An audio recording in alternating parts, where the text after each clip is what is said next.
Hello again everyone, and welcome to the Performance Centre here at Howley Hall Golf Club, where today I'm going to show you, we've got all the new Titleist Tsi drivers and fairways have just arrived. So what I wanted to show you really was the difference between buying one and using one off the shelf versus getting properly custom fitted for one. And I'm going to do it with myself. So I'm going to hit some shots with TSI 2 and TSI 3 in just the A1 standard position with the stock shaft that comes in that driver. I'm going to make it the right flex for me just to make sure it's a fair fight. But what I'm going to show you is how important it is, one, to get custom fitted, but two, to go and see somebody who knows what they're talking about, has used the product and been trained in how to fit the product. Now, Titleist, when they send us all of the product out, will also send things like lots of different types of shaft, not only different weights and flexes, but also lengths.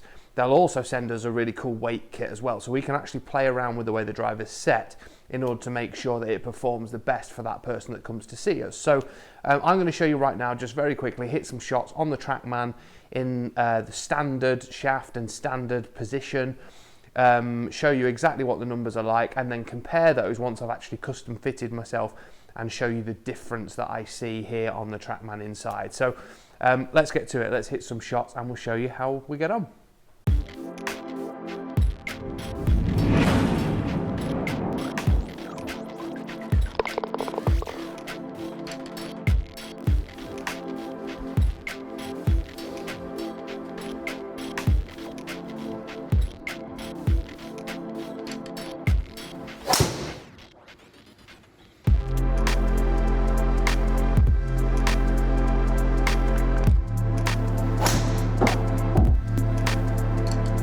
So I've just hit a few with both TSI 2 and TSI 3, exactly the same shaft in both. I tried to sort of use knowledge of shafts that I think will suit me, and also, you know, things that I've had in the past. So this is probably what most of you do when you're looking to select a driver if you don't go and get custom fit. So the one I went for was the Tensai White in extra stiff, 65 gram, and slightly shorter, so it's 45 inches long. Now this is the length of the driver that I play currently, it's the flex of the driver that I play currently, and it's the lowest spin shaft that I have in the fitting cart here as one of the stock options. So I wanted to try that. So I've hit some on the TrackMan with both drivers, just in that A1 setting, like I said before.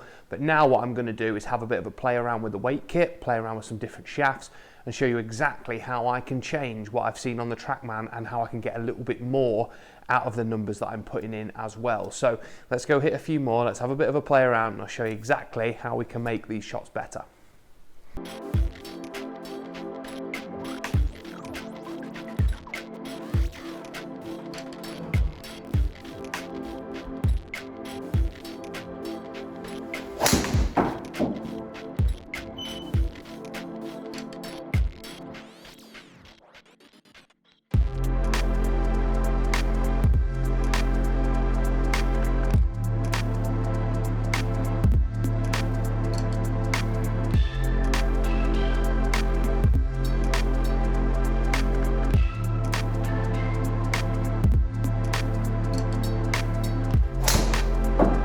So when we look at the numbers we're getting now versus what we were getting before those little tweaks that I made with the shaft and the weights, and I'll talk you through those in a second, we'll see there's quite a big difference. So if we look at TSI 2 to start with, so we can see that before, you know, the club head speeds are pretty similar, 114 versus 115, so there's not really a lot in it.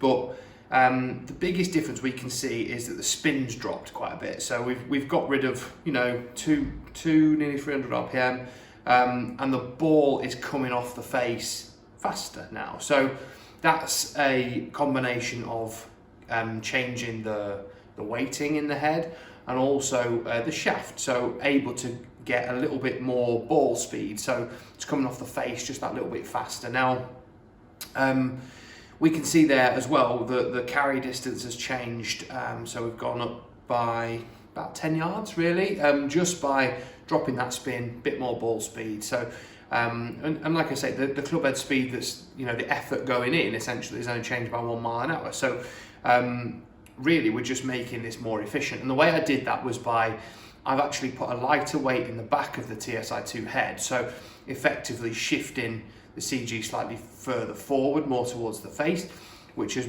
helped me drop that spin, but also change the flight characteristics a little bit, because what I found to start with was it was going quite high and just launching a bit too much. So what I've been able to do now is get a slightly more penetrating flight, really, and just more efficient, like I say. So the spin's dropped, ball speed has gone up, and that's why we're seeing that little bit longer total distance and average distance, really. So when we compare that to TSI3, we can see that again, very similar club head speeds that we've got, but we've gone from 2,900 RPM in spin to only just under that, really, 2,800. But what I've actually been able to do, again, by moving the weight position a little bit, is increase the speed that the ball's coming off the face. So we've gone from, when we were hitting it before, 166 ball speed as an average, to now we're getting that 3.5 miles an hour faster. And as a general rule, every mile an hour we can gain in ball speed is a couple of yards in carry, and certainly we're seeing that now in the numbers we're getting. So we've gone from 268, 269-ish carry and 287 total, to now we're getting 298 total. So we're 10 yards, give or take, a bit longer. So any sort of yard that we can gain is obviously good, but when it gets towards that 10 yards, it's definitely worth having a bit of a play around with different shafts, setups, weights. You can see I've moved that weight now a bit more in the heel, because I found when I started hitting it, I was just blocking it a lot. I've also changed the shaft. So if you remember, we were using the Tensei white to start with. We've settled on Project X Even Flow in the black here. So again, it's slightly heavier than the one we used before, which was 65 gram. This is 75. Again, extra stiff and 45 inches long. So the stiffness and length of the shaft haven't changed, but the characteristics of it very much have. So we can see that just by making those few tweaks, that we're getting that little bit more distance. Now, interestingly enough, I haven't actually changed the setting on here. I had a bit of a play around with it, didn't really make much difference for me.